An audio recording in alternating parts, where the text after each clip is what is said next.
warahmatullahi wabarakatuh.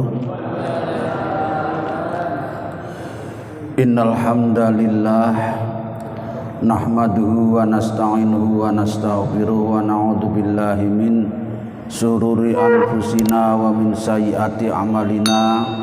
May yahdihillahu fala mudhillalah wa may yudlilhu fala hadiyalah. Allahumma salli wa sallim ala sayyidina Muhammadin Rasulillah ibnu Abdillah alladzi la nabiyya ba'dah. Qala ta'ala bi kitabil aziz. A'udzu billahi minasy syaithanir rajim. Bismillahirrahmanirrahim. Qalu subhanaka la ilma lana illa ma 'allamtana innaka antal alimul hakim.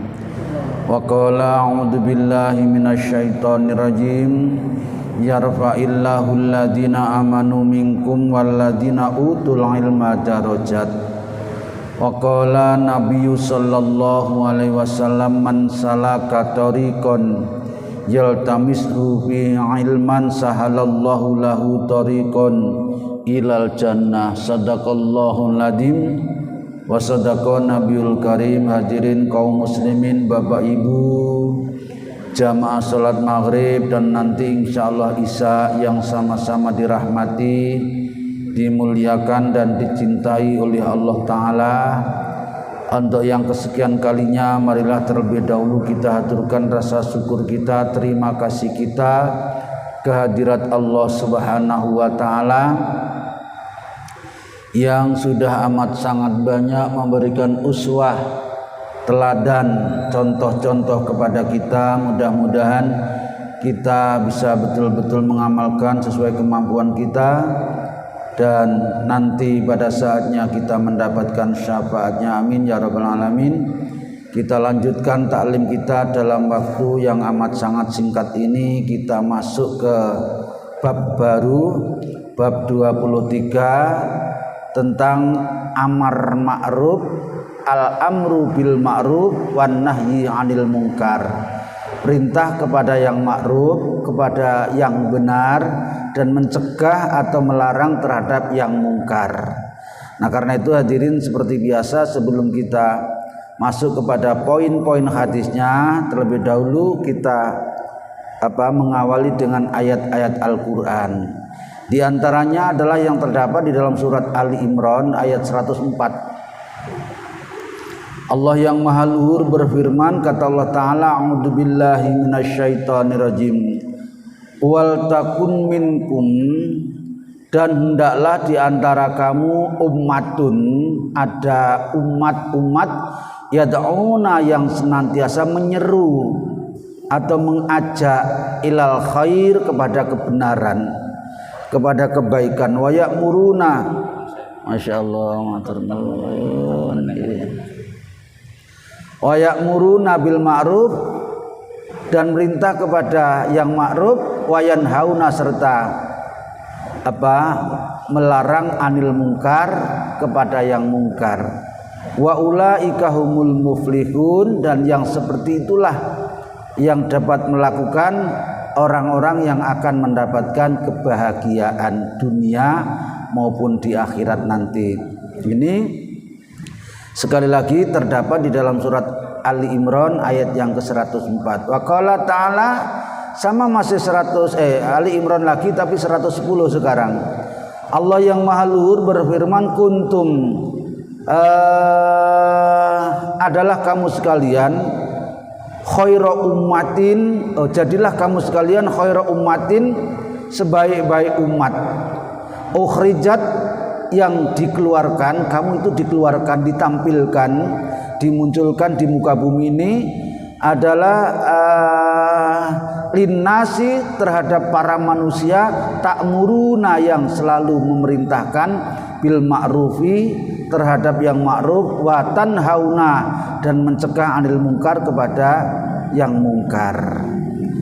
Kemudian ada lagi Al-A'raf 199, sama ya hadirin. Intinya memerintahkan kita kepada berbuat ma'ruf dan melarang kemungkaran. Khudil afwa,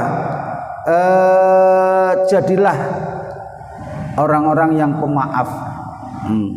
Jangan suka gerundel, suka marah, apalagi dendam. Wa'mur, dan perintahlah bil ma'rufi, terhadap yang ma'ruf, wa'arid anil jahilin, dan abaikanlah orang-orang yang jahil, orang yang ya usil nggih, orang yang suka berbuat yang tidak benar, jangan diabaikan. Jangan dihiraukan.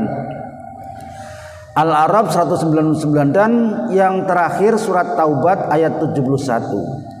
Qala ta'ala wal mu'minuna, dan orang-orang mukmin laki-laki, wal mu'minatu, dan mukmin perempuan, ba'duhum, sebagian satu dengan yang lain, auliya'u, adalah menjadi penolong, pembela atau pelindung, ba'din, kepada sebagian yang lain.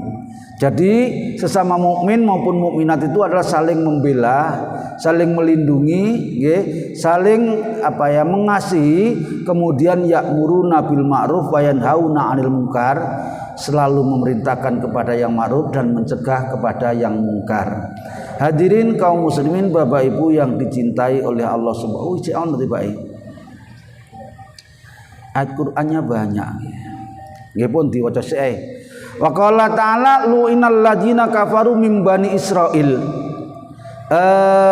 Dilaknat nggih kaum-kaum dulu oleh Allah taala, baik dari golongan Bani Israel maupun yang lain Yahudi termasuk, ala lisani Daud, melalui ucapan Nabi Daud, wa Isa ibnu Maryam.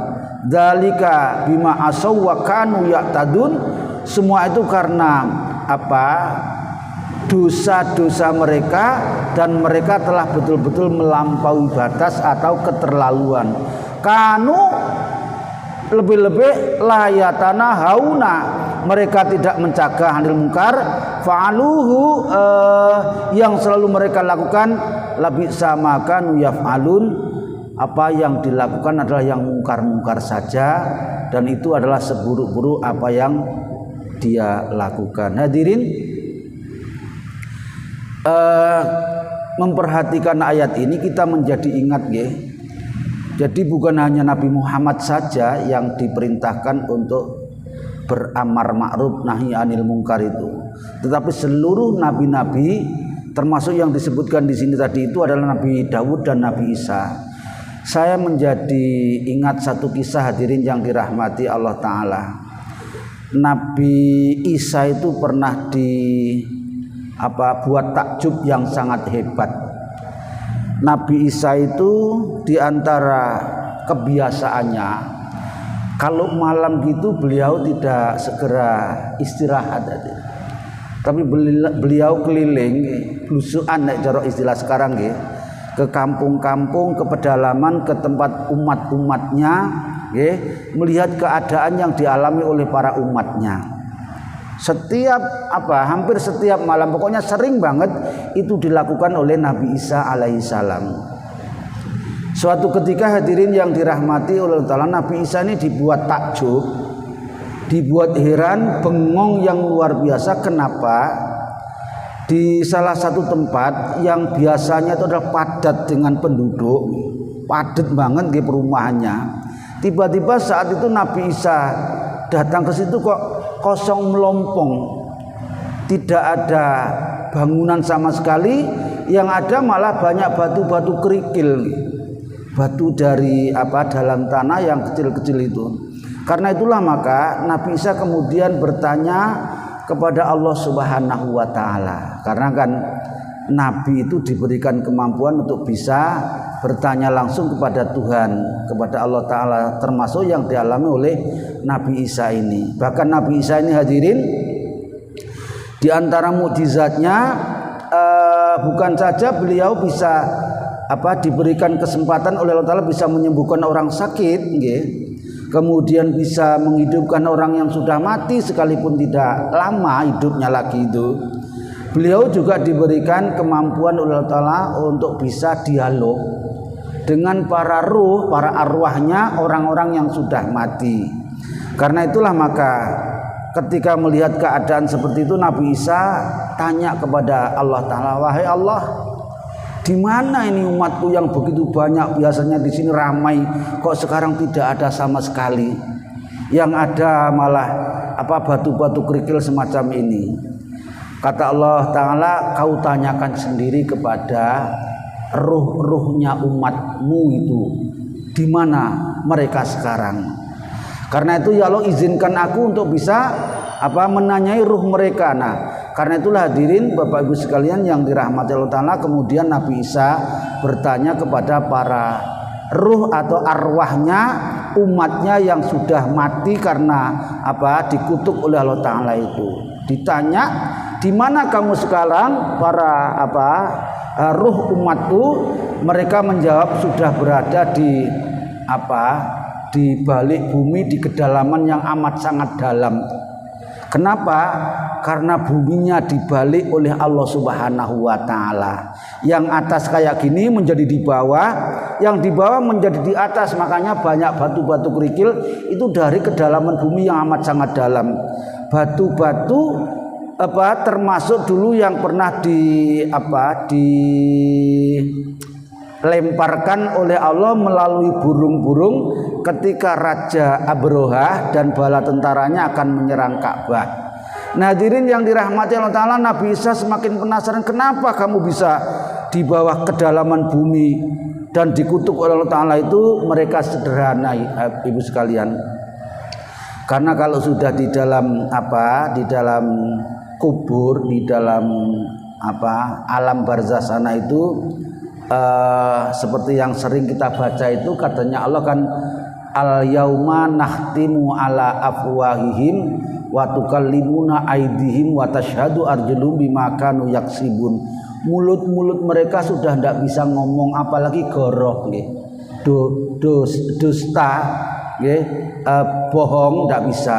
Yang menjawab roh itu melalui tangannya, pada menjawab kenapa bisa dikutuk oleh Allah Ta'ala di balik buminya sehingga mereka berada di kedalaman yang amat sangat dalam itu. Mereka mengatakan, karena kami sekalian adalah enggan, ingkar, bahkan tidak suka terhadap perintah Allah yang berupa amar ma'ruf nahi anil mungkar. Jadi hadirin yang dirahmati Allah Ta'ala, perintah untuk melakukan yang ma'ruf dan melarang kemungkaran ini ternyata bukan saja diperintahkan kepada kita selaku umatnya Nabi Muhammad, tetapi rupanya kepada umat-umat terdahulu juga sudah diperintahkan oleh Allah Ta'ala untuk melakukan ini. Inilah diantara syariat-syariat para nabi yang masih sama. Kita juga diperintah, umat dahulu juga diperintah, berarti syariat yang itu sama dengan umat-umat terdahulu. Tetapi hadirin Bapak Ibu sekalian, nanti di bab berikutnya kita akan menemukan untuk di syariatnya umat Nabi Muhammad ini, kita diperintah untuk memerintahkan yang ma'ruf dan diperintah untuk mencegah kemungkaran itu, kita juga harus mengerjakannya.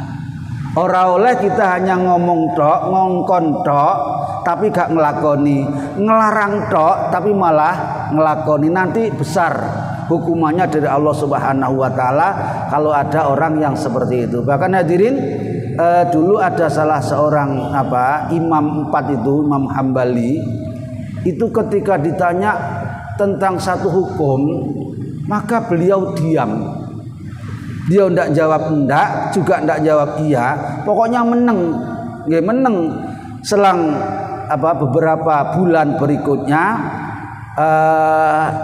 imam itu tadi baru mencari penanya yang dulu tanya itu, dan dia baru menjawab pertanyaan yang disampaikan kepada Imam Hambali itu. Ternyata apa?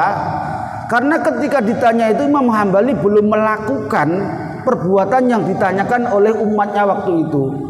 Jadi dia tidak mau jawab. Coba hadirin, lek durung lakoni, dia tidak mau jawab tok loh, tidak gelem, apalagi perintah kepada orang lain. Karena itu kita diperintah untuk memerintah, tapi kita juga diperintah untuk melakukan terlebih dahulu. Nanti kita akan ketemu firman Allah yang sangat keras. Katanya Allah Ta'ala, kabura maktan indallahi antakulu ma la taf'alun. Dosa besar kau nek seneng ngomong, kata Allah Ta'ala, seneng merintah tapi kau sendiri tidak mau melakukannya. Nah, oleh karena itu hadirin, kita melalui ngaji sedikit demi sedikit ini, mari kita juga belajar melakukan. kemudian belajar memerintahkan kepada orang lain. Baik, kita habiskan dulu ayatnya ini. Tadi sudah sampai sini. Wa qala ta'ala, ini Al-Kahfi 29. Allah yang maha luhur juga berfirman, waqul lil haqqo mir rabbikum faman syaa'a falyu'min wa man syaa'a falyakfur. Niki ada malah penekanan nggih. Maka laksanakanlah apa yang diperintahkan oleh Tuhanmu. Nah, sekarang kalau kamu tidak mau melakukan apa yang diperintahkan oleh Tuhanmu dan kamu akan menentang, artinya tidak beriman. Allah ngajangi jembar hadirin. Faman syaa, barang siapa di antara kamu yang gelem, yang mau ngoten nggih, fal yu'min maka berimanlah. Lek gelem yo imano, wa man syaa fal yakfur, lek gak gelem beriman yo kafiro. Jadi apa? Ini ada kaitannya dengan firman Allah Ta'ala, la ikraha fiddin, itu ya. Tidak ada paksaan di dalam memeluk agama.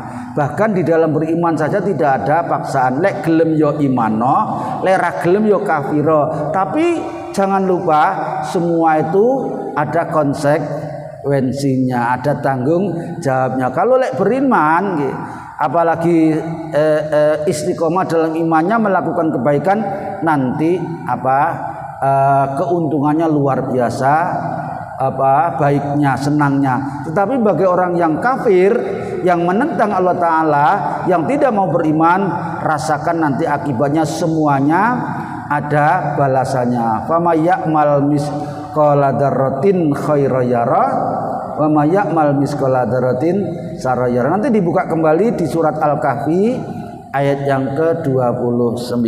Baik. Al-Hijr sekarang 94. Wa qala ta'ala fasda bima tu'marun. Nah, sampaikanlah apa yang pernah diperintahkan kepadamu. Ini singkat ini. Kemudian ada lagi Al-A'raf 165. Dimulai ini ya.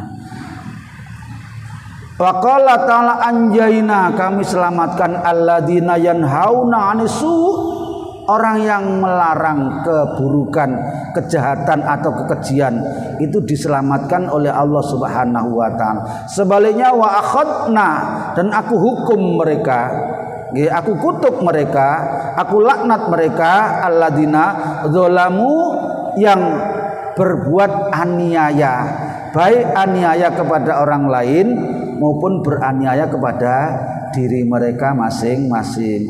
Bi'adad bimbais, Masya Allah, dengan siksa atau kutukan yang sangat keras. Bimakanu yafsukun, karena kefasikan mereka. Fasik niku nopo to nggih? Fasik itu beling nggih. Ngaku mukmin, ngaku muslim, tapi yang dilakukan perbuatan-perbuatan orang yang tidak muslim dan tidak mukmin. Hadirin, sampai di sini bahkan disebutkan di sini wal ayatu fil babi kasiratun ma'lumatun. Ayat-ayat yang berkenaan dengan perintah kepada yang ma'ruf dan mencegah kepada yang mungkar itu amat sangat banyak, tetapi disebutkan di sini, sampai di sini kita akan masuk kepada poin-poin hadisnya di dalam bab ini. Loh, bacot nih. Wa ammal hadis, adapun hadisnya diantaranya ini yang pertama. Wal awwalu, yang pertama an Abi Sa'id Al-Khudri radhiyallahu anhu qala sami'tu Rasulullah sallallahu alaihi wasallam yaqulu. Nah niki hadis sudah amat sangat terkenal hadirin. Kita yakin bahwa insya Allah kita juga sudah hafal terhadap hadis ini, dan bahkan mungkin kepada rawinya, Imam Muslim rawinya. Beliau bersabda, man ra'a minkum munkaron, barang siapa yang melihat atau menemui di antara kamu mungkaron, kepada kemungkaran, kemaksiatan, kezaliman atau dosa nggih, fal yughayyirhu, maka hentikanlah kemungkaran itu biadi, dengan kekuasaannya, dengan tangannya, dengan pokoknya kemampuan lahiriahnya. Diperintahkan tegas oleh Allah Ta'ala melalui Rasul untuk menghentikannya. Sekarang hadirin fa illam yastati, kalau mungkin dengan kekuasaan belum mampu, belum bisa karena satu dan lain hal, maka fabilisanihi, hentikanlah dengan lesannya. Nggih, asal dengan mauidhah atau nasihat al hasanata yang baik, dituturi misalnya, diingatkan misalnya. Sekarang banyak cara nggih, di WA, di sindir-sindir dengan postingan-postingan itu. Ini kalau kita pandai menggunakannya, maka itu bagian daripada pelaksanaan perintah ini. Jangan grup hanya diisi dengan guyonan toh isine nggih. Isine bahkan ada yang dilarang nggih. Joget-joget orang-orang perempuan dan lain sebagainya. Ini sayuktanya sudah tidak layak nggih. Yang baik ya kita gunakan untuk ini, bagian daripada amar ma'ruf nahi anil mungkar. Sekarang kalau dengan lesan nggih belum mampu nggih, dengan tadi itu pakai WA ya masih alasan lagi nggih, maka fa illam yastati, kalau belum mampu dengan itu fa bi qalbi, maka minimal dia rubah hatinya sendiri untuk tidak salut, tidak cenderung, tidak tertarik kepada kemungkaran itu, bahkan ingkar banget di dalam hatinya. Wa dzalika ad'aful iman, sekalipun yang seperti itu masih tergolong iman yang lemah, tapi minimal sudah punya iman sekalipun masih lemah. Kalau bisa ditingkatkan ya untuk merubah kemungkaran ini, minimal terhadap keluarga, anak istri atau suami kita atau saudara-saudara kita hentikan manakala mereka berbuat kemungkaran. Baik, sebelum masuk ke sini kedua, ada yang perlu dilanjut?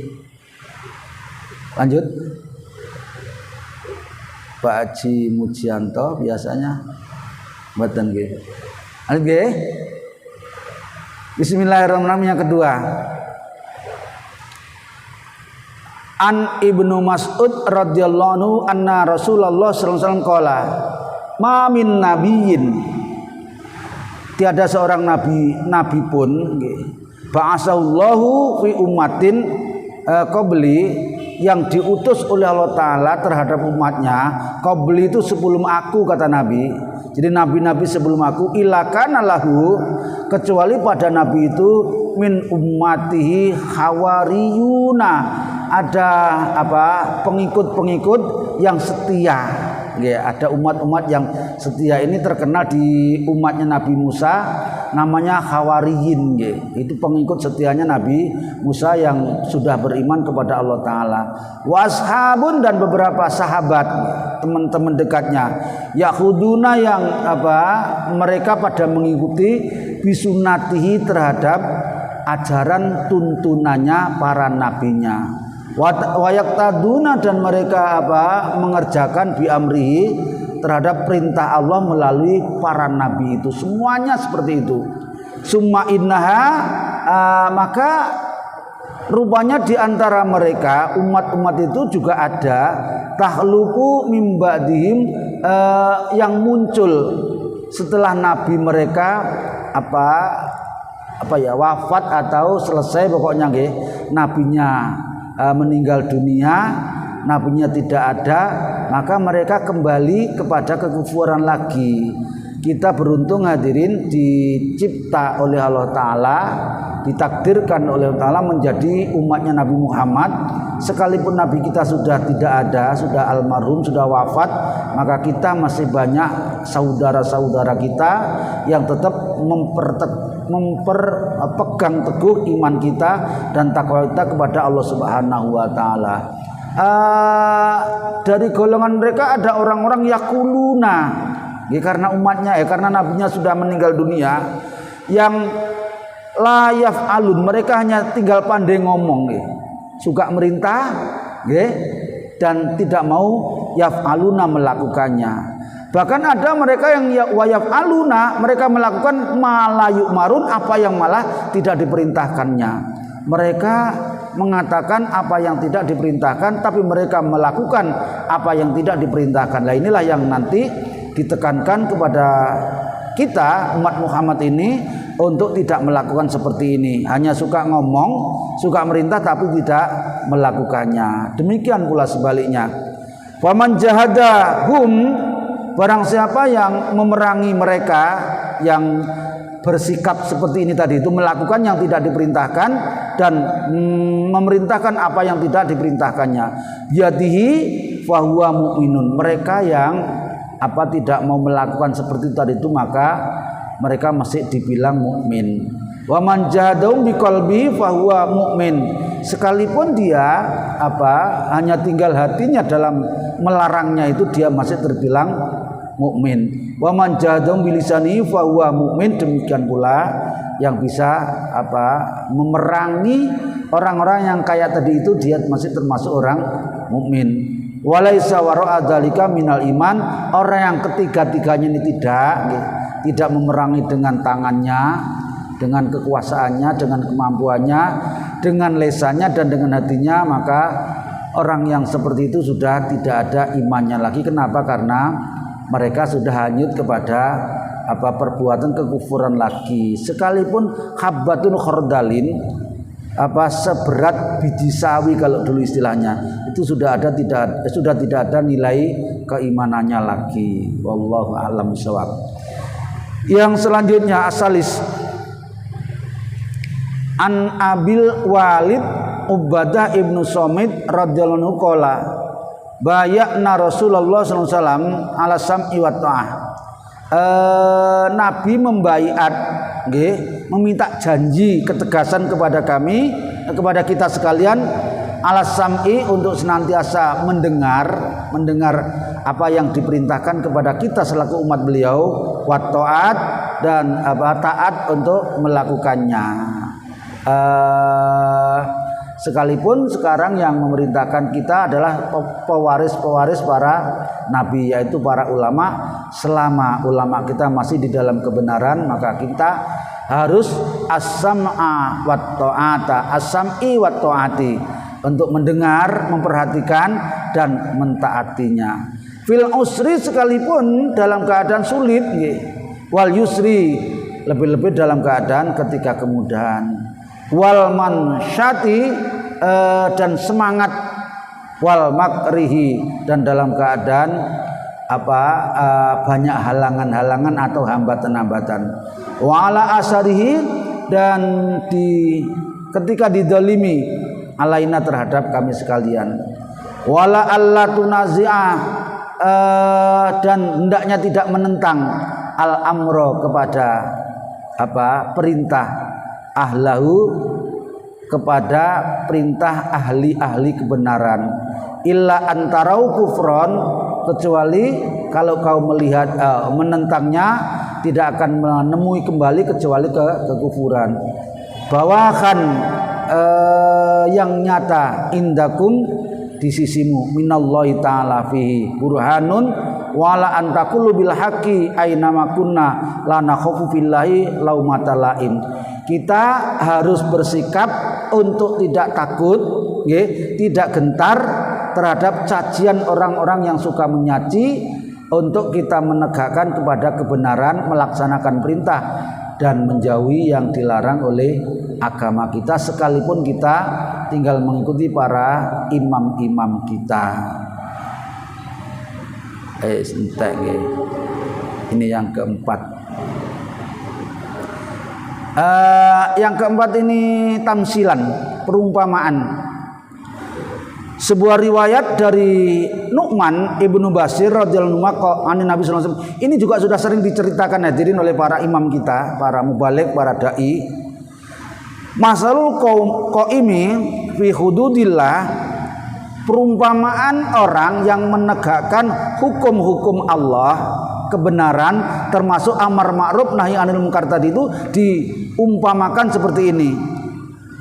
Kamasali qaumin istahamu, seperti manusia dalam jumlah yang banyak.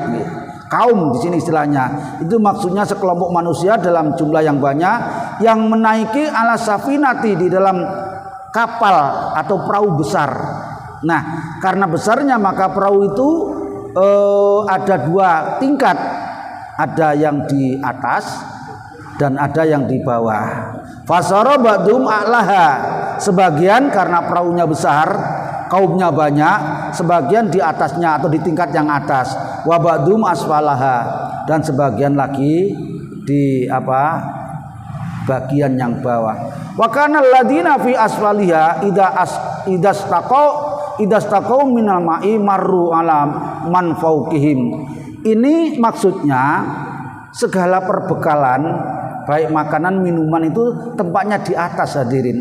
Karena di atas itu adalah mungkin lebih memungkinkan daripada yang di bawah. Maka orang-orang yang di bawah ini kemudian kalau mau menggunakan makanan dan minuman, dia harus melintasi orang yang di bawah dan yang di atas untuk mendapatkan minuman ini. Maka faqalu, kemudian orang-orang yang di bawah ini pada memutuskan, mikir, ngomong sesama teman yang di bawah itu, lau anna kharaqna fi nasibina kharaqan, kenapa kita mesti sulit-sulit naik ke atas? Di bawah kapal kita ini kan banyak air, kata orang yang di bawah. Maka lau anna kharaqna, kalau kami melubangi bawahnya kapal ini, fi nasibina, di tempat kami berada, kharaqan, maka kita buat sebuah lubang, walam nu'di man fauqaha, kita tidak perlu susah-susah naik turun ke atas dan ke bawah, dan kita tidak akan mengganggu orang-orang yang ada di atas kita. Nah hadirin, apa yang ditetapkan, apa yang difikirkan, apa yang dikatakan oleh orang yang di bawah seperti ini adalah perbuatan aniaya, pengerusaan. Itu kalau dibiarkan, fa in tarakuhum, kalau orang-orang yang di bawah kemudian melubangi dasarnya kapal itu kan kemudian bocor gitu. Kalau dibiarkan saja maka semuanya akan mengalami kerusakan karena airnya akan masuk gitu. Apalagi kalau lubangnya besar, apalagi kalau lubangnya lebih dari satu, maka lebih cepat lagi tenggelamnya kapal yang dinaiki oleh sekian banyak orang itu. Wa ma aradu halaku jami'an, pasti semuanya akan mengalami kerusakan. Wa in akhadu ala aidihim najau wa najau jami'an. Kalau ada orang yang menghentikan atas perbuatan kezaliman itu, melubangi kapal itu, maka insya Allah bukan hanya satu orang yang selamat, tapi seluruh orang yang ada di kapal itu akan selamat pula. Nah hadirin, ini tamsilan gitu. Ini maksudnya kita disindir ketika kita melihat kezaliman, kemaksiatan, keangkara murkaan di sekitar kita ini. Sakjane kita nerapkan hadis Nabi yang pertama tadi itu, kita hentikan kemungkaran itu. Di dalam Al-Quran Allah juga sudah menyampaikan, kata Allah Ta'ala takutlah kamu sekalian, apa itu ayatnya agak lupa saya. Takutlah kamu sekalian terhadap hukuman Allah, terhadap kutukan Allah, terhadap azab Allah yang tidak hanya menimpa kepada orang-orang yang zalim tok. Ada itu ayatnya nggih. Takutlah kamu terhadap musibah, terhadap persoalan yang tidak hanya menimpa kepada orang yang zalim tok, tapi orang-orang yang baik juga akan terkena murka Allah Ta'ala itu. Kenapa?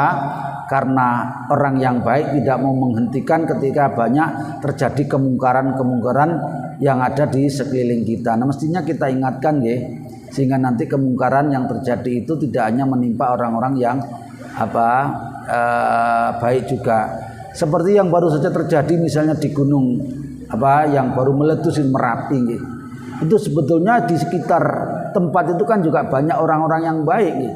Tapi semuanya sama, terkena hukum dan adab Allah Ta'ala, itu minimal terkena peringatan Allah Subhanahu wa Ta'ala. Kenapa? Karena mereka masih meninggalkan perintah Allah Ta'ala untuk tidak menghentikan kemungkaran-kemungkaran. Rupanya di dalam keterangan-keterangan yang kita terima, kemungkaran yang dilakukan itu bukan hanya kemungkaran yang bersifat duniawi, seperti misalnya orang-orang hanya suka mengeruk kekayaan, pasir, kemudian batu-batu apa yang bermanfaat, yang berharga mahal itu dikerui saja, mereka tidak memikirkan bagaimana cara bisa menjaga keselamatan. Bukan hanya itu saja, tapi banyak juga kemungkaran-kemungkaran yang dilakukan oleh banyak masyarakat terhadap yang dilarang oleh Allah Subhanahu wa taala. Sehingga maka diingatkanlah oleh Allah taala. Timbul pertanyaan, Pak, kalau terjadi musibah seperti itu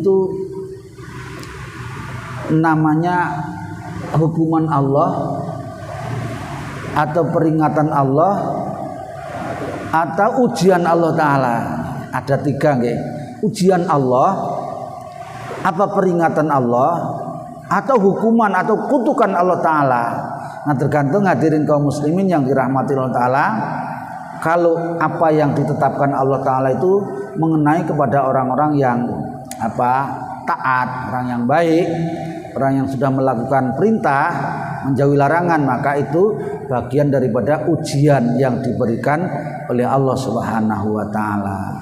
Namun kalau menimpa kepada orang-orang yang sakjane orang yang baik, tapi dia tidak melakukan kebaikan, banyak kemungkaran, banyak kefasikan, maka itu namanya peringatan, diingatkan oleh Allah taala agar menghentikan perbuatan-perbuatan yang dilarang oleh Allah taala itu. Sementara kalau sudah menimpa kepada orang-orang yang jelas-jelas zalim, jelas-jelas durhaka, itulah bagian daripada azab Allah Subhanahu wa taala. Sebelum ke sini ada yang wonten, monggo. Silakan nggih. Terima kasih Ustaz. Nggih. Mau menanyakan memang dalam amar ma'ruf nahi munkar ini kewajiban. Nggih. Memang betul bahwa amar ma'ruf mengajak kebaikan lebih sulit kita itu kalau mencegah kemungkaran.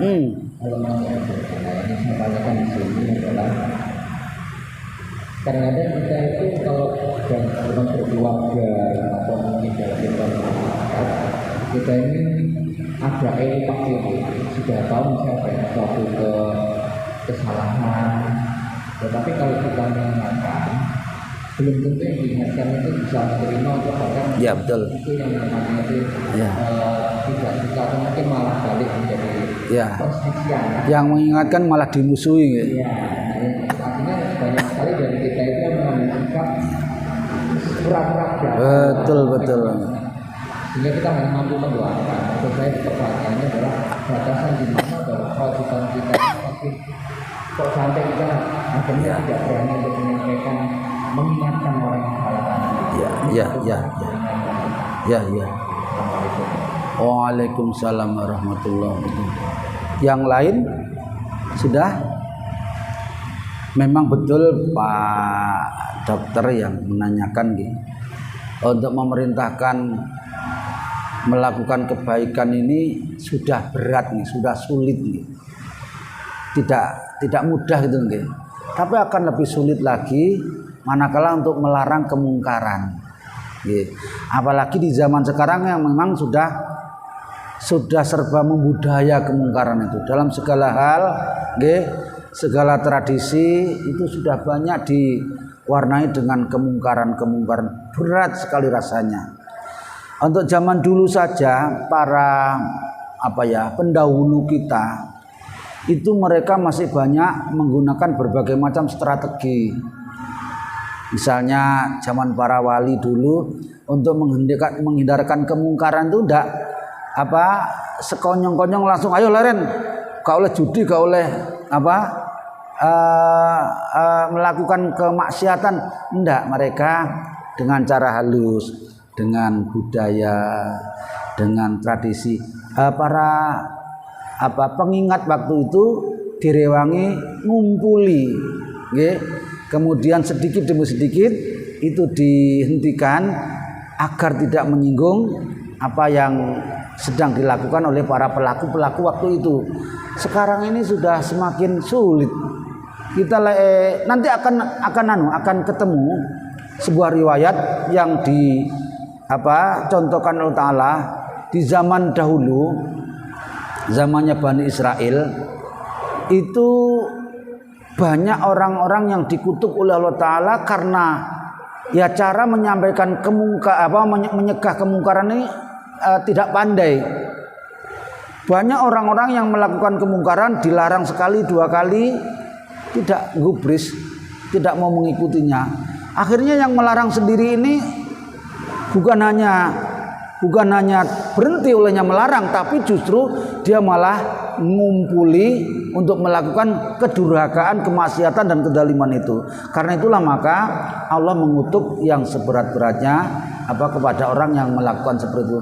Memang dibutuhkan cara di semua lapisan, di semua pihak kita, di semua lini kita diperintahkan untuk melakukan perintah ma'ruf dan mencegah kemungkaran saiso-iso kita nih, semampu-mampu kita, minimal kepada keluarga kita. Di keluarga kita sendiri saja kadang-kadang kita masih suka kecolongan, apalagi kepada orang lain. Tapi kita tidak boleh putus asa.